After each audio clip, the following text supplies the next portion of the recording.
What's going on, guys? Welcome to the second episode of Property is a Game of Finance. We're joined by Onis from Window Property Group and a mutual client of ours, Tracey. Hello, guys. Hey. Hey, Jack. How's it going, buddy? Good, mate. Good. Thanks for coming on. I know you guys did a podcast a couple of weeks ago. If they wanted to check that out, what's the name of your podcast, mate? Yeah, it's called Off the Sidelines Property Podcast. You can find that on Spotify, Amazon, and Apple. So most major streaming services. Yeah. You can definitely find that on. So, yeah, be sure to check it out. I hope you're ready for all the subscribers, mate. There's millions of people watching this podcast. Just be careful, right? You've got to hire some more staff to manage all these inquiries. Yeah, that's right, mate. But yeah, pretty much we did a deal for Tracey. When was it? Like November? She had came to me almost 6 months before that.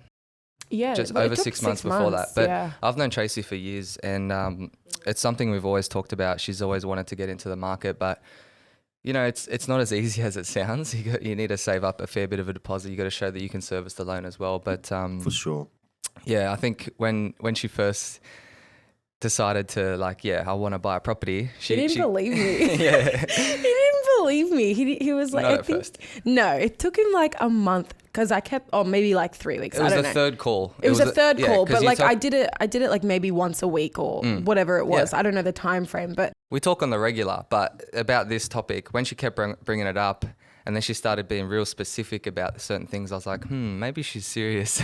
I better create a file for her. Yeah, he was like, oh, okay, well, you know what, Trace, I think you're being serious. I'm going to create a file for you. I was like, yeah, you're only doing it now. You haven't done that yet? No. I was like, so you're only taking me serious now. You know what? I knew we were a few months out, right? Because in your specific case, you were a casual employee, right? So you had the potential to make a lot of money in that specific role. It's just that you weren't actively trying to do more hours and so you pretty much first thing was, well, what's it going to take? And when I ran through the numbers with you, we did a lot of hypotheticals based on different lender calculators, but specifically I think your easy entry into the market was the first home loan deposit scheme. So what that was, you can put a 5% deposit down. You don't pay lender's mortgage insurance. You don't pay stamp duty because you're a first home buyer, and you were going to buy it to live in, right? Obviously, the plan was to eventually rent it out and be a rent investor, but I think to get into the market, I think that was a really, really good way to do it. So what was the purchase price in the end? I think it was 482. 481, yeah. Sorry, 482,000, and we negotiated a settlement allowance in Tracy's favour. Tell us about that. Yeah, so the settlement allowance pretty much went towards any wear and tear that the property had. Yeah. So hinges off doors, scuff marks on the walls and that and that kind of stuff. That's Exhibit A of why to use a buyer's agent, right? So how much did you get for Tracey in that process? So that was $1,000 off. Yeah. So it didn't affect the purchase price, but upon settlement, Tracey got $1,000. Could you imagine a first home buyer or just any average person trying to negotiate that type of thing with a solicitor? It'd be a nightmare. But I think... or to even know to do that. Because that's the thing, a lot of people just pay for what they get. You think you buy it as is, yeah. Yeah, a lot of people buy what they get. So when you hire professionals, they know how the system works. So what they really try to do for you is use that system to your advantage. So they're like, hey, you've paid me for this service. I'm going to use all of my knowledge to get you that service done well. So that's why I keep saying I recommend people go through the right avenues, use the right people. For sure. Especially if you don't know what you're doing. Like, why go in blindsided when you can go in with like a team of people and you get educated through the process. Like, there are things you're going to learn about how to do it. So that's important. Say if you're your fifth house and you're like, oh look, I'm pretty confident, I know what I'm doing, I don't need a buyer's agent or whatever, or like, you just feel like you're confident enough you can do it on your own, but you need those people to begin with to know those things. But you know what? By that stage, you're probably not even going to be bothered about not having a team. You're going to probably be so happy that you used a team throughout the whole process that you're just going to continue the formula. Because if it works, why would you change it? You know what I mean? Yeah, for sure. And another point I want to bring up too is a lot of people wouldn't have known how to substantiate why they should get that settlement allowance off, because people don't generally know what it costs to paint up walls, to fix doors, to change doorknobs on doors and all that kind of stuff. So it's really important to even ask your pest and building inspector if you're not going through a buyer's agent to see how much you can negotiate off a certain property you're trying to acquire. Yeah. So we'll go a little bit back and we'll go more into that, why you selected that property. But I mean, when I even introduced a buyer's agent was when, man, we had set this up 6 months ago. You said, so because you're a casual income, generally for casual income, they'll look at a year's worth of income, if it's last year's or how you're tracking this year, and they'll kind of annualize it, right? Because your hours aren't steady. You've got to show a history of making that money to use it in servicing. And with this particular bank, it was just because there's a few banks offering the first home loan deposit scheme, but they each have different ways of assessing casual income. So I found there was a bank in particular that would annualize it over the most recent 3 months, which is perfect for her, right? So the more deposit you have, the better, because whatever your borrowing capacity is, everything on top you can put as a deposit to increase your purchase price. But I think in the end, 5% was like 24,000 for the purchase itself. It was like 22. Yeah. And Which you know was what I mean? Like nothing compared to what I thought I'd have to save. Yeah. Because I think I'd already had that in savings at the time. Yeah. It was just the so borrowing capacity. Yeah, we were more focused about the borrowing capacity because you knew what I had in savings. Like that's how you even came up with because like the whole thought behind buying a property was, you know, Jack listening to my finance, because I was, you know, being close friends and, you know, talking to each other about where we're at in life. You know, I told him, oh, this is what I'm doing. Like, you know, I have this much money in my savings right now. I'm thinking like, I'm just going to continue saving and start a business or something. Like, just do something with it. Like, I didn't want to have all this money on me. I wanted to invest it in something. That was the whole purpose.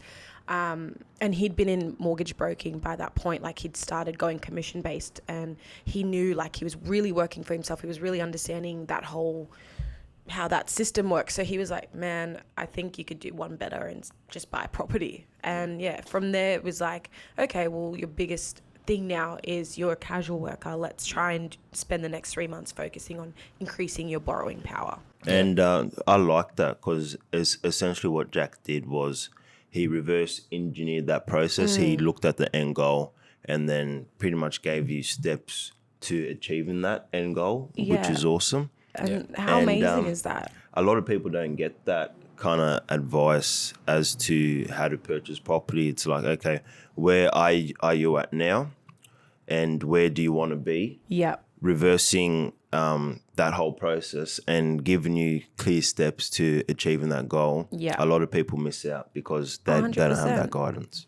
Yeah, 100%. Like he really, like, because he obviously knew me so well, he knew my whole setup and what was happening in my life. So I would say that's important for anybody that wants to go into property. Be very honest, especially if you're working with someone like Jack, who really is going to help you. He needs to know the truth about your finances, your habits, like things that are going to really impact your options, because he doesn't want to go through the process and then find out later, like, man, why didn't you tell me this? Yeah. We had a deal just like that we were in the cooling off period, and I was going in blind because something had changed in this particular client's finance situation, and it ended up the deal didn't go through.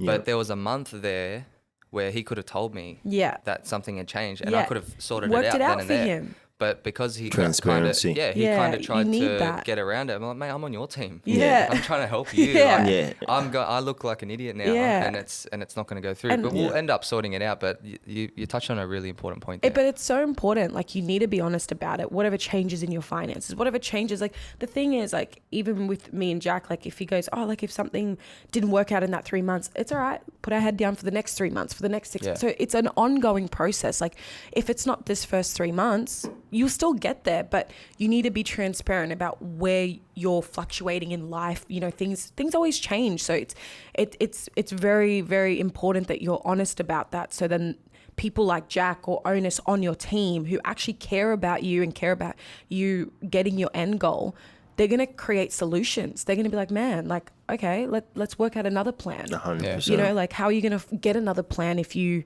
not upfront about it? And that's fine. That I get that. People, you might feel a bit embarrassed or ashamed about these things, and that's normal. But yeah, you need to recognize whether you have, you know, a good team, and then be very, like, work very well with that team.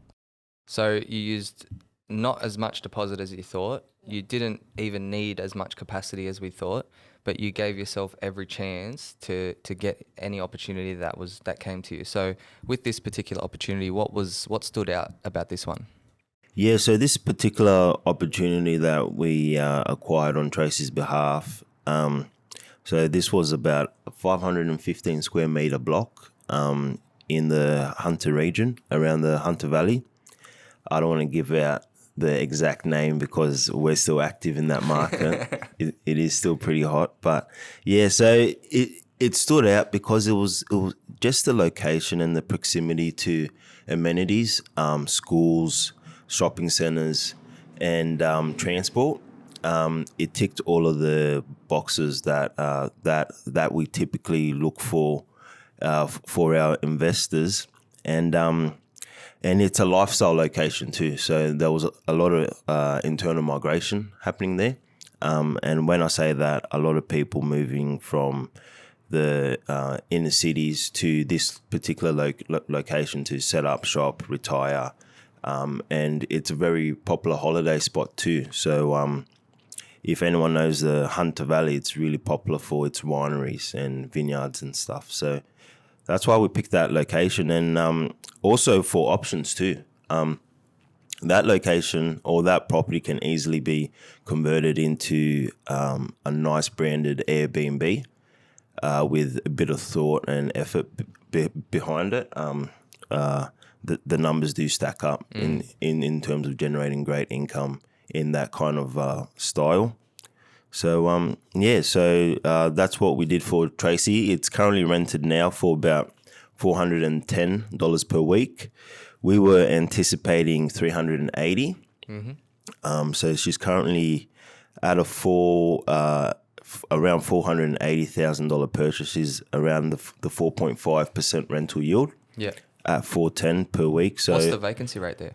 Vacancy rate right now is about 0.1. So it's a really tight rental market. So from memory, this property could do with a bit of an uplift as well, eh? So there's Correct. potential to add value, get some capital growth as well as a higher rental price, right? Yeah, so there's so much uplift that can happen to that property, and even being able to rent that property above market rate. In the state it's in. Exactly, and that's the funniest thing about the tenants right. don't really care if it's brand new fixtures and fittings. If it has the bedrooms you need and they need a property to live in, they're going to live in it. Correct. So I think it was and a lot of times a client, it was good that Tracey was pretty easygoing. I'm sure I had something to do with that because we talk about this stuff all the time, and I'm like, look, it's not about how sexy the house is. It's not. Like, is it got a good block of land? Is it in a good area? Is it rentable? Right? You can add value to it later. It's actually better that you're getting it in the state it's in now, potentially. So I think having a buyer's agent explain that to someone is very valuable for them as well. So yeah, 100%, because people generally don't want to do the work themselves. So for example, I didn't. Yeah, well, how could you have the time? Didn't. Yeah. How could you have the time, I didn't. man? I was focused on making money. Like, that's where you, like, I had like this 3 months plan, and none of that involved doing the work you two were doing. Yeah. She doubled her income, by the way. So before we Look at that. So how good is that, right? Before we talk, and that's a better use of her time, because she's focused on making more money. We had a goal. I was like, She's outsourced the property researching process. She's gotten a result because, one, she's purchased under market value. Two, she's achieved higher rents than initially anticipated. Three, she's bought a property that has got potential to be uplifted cosmetically, right? Yeah. So she was making money going in and coming out of that deal. You know what I mean? So that's it was the very smart. golden triangle, great. nearly. It was great. So. And then I think there was a month or two after, she was like to me, oh, looking to, I think I could renovate and sell it and then buy something different. I'm just like, look, just relax, all right? Just hold on. Well, I knew I knew holding on to it was an option, but I think I was just on this like... Excited? I was excited. So I was like, what else can we do? And then I think I spoke to Jack the other day. I was like, oh... So how about number 2? Yeah, I told her 100%, and then it's going to be that same step of reverse engineering that process. Where is she at now? Yeah. And how does she get number 2? I think within 6 months that could happen. But as a friend, I said, look, I know you've got a lot of other plans. Like there's potentially businesses that you want to start. You know, this is on a principal and interest loan, on a high LVR. Yeah. You kind of need to build up a bit of a cash buffer. You need to pay off this property a bit more. Maybe optimize that property a bit more before you take on another bigger mortgage, especially at this time of the market. Like a lot of uncertainty as well. So I think just to take a step back, do some touch-ups to the property, figure out what you want to do in your career, and then when you're in a more stable position. 100%. I mean, it's great that you had the money, you were ready to do it. So it's great that you did that now. But it hasn't been straining. Like it's not something that I've, you know, like this big loan in the corner, but it hasn't been straining at all. Like it hasn't impacted my personal life. Like, you know, some people get a mortgage or they get these investments or whatever, and sometimes it can impact their actual personal life because they might have to take a little bit out of their pocket or whatever it is to finance it as well. But to be fair, like it hasn't really dented my lifestyle too much. Like I'm still able to have that and focus on what else I can do now. So, and I think the important thing Jack said was it's not just about buying another property, it's about actually looking at where you want to grow. And for me, look, I think with all the things I want to do, it requires me to not have so much over my head, I suppose. Yeah. You know, a second property and mortgage might tip me over. Yeah, I think it's definitely doable. Like, you asked me what the bare minimum deposit you would need. What is that? I mean, you can go up to 95% LVR for investment in a very rare case, but you can do it. And you were surprised to know that it would cost you double what you had put in initially. Yeah. But see, so the game has changed, and that to save that is a lot harder than it is just to rely on the equity. So if you just take the time, you've got a good property that you can hold forever, and that's going to be one of the base properties that you have to get you your next couple. But it just does take time. It's not going to happen overnight. No, it's probably better if I do use this time to focus on other passions and hobbies.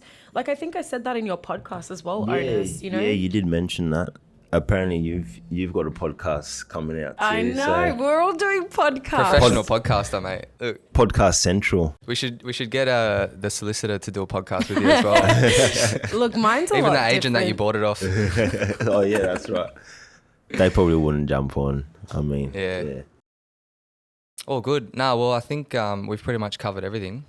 I really appreciate you guys coming on. Thank you. I wish we did this under your banner, mate, at your podcast. But all good. But it's all right, mate. All the thousands of followers that are watching this, they're going to come follow you now. So if they want to find you, it's Window Property Group, right? What's your Insta? Yeah, so it's just my handle, or the company handle is Window Property Group.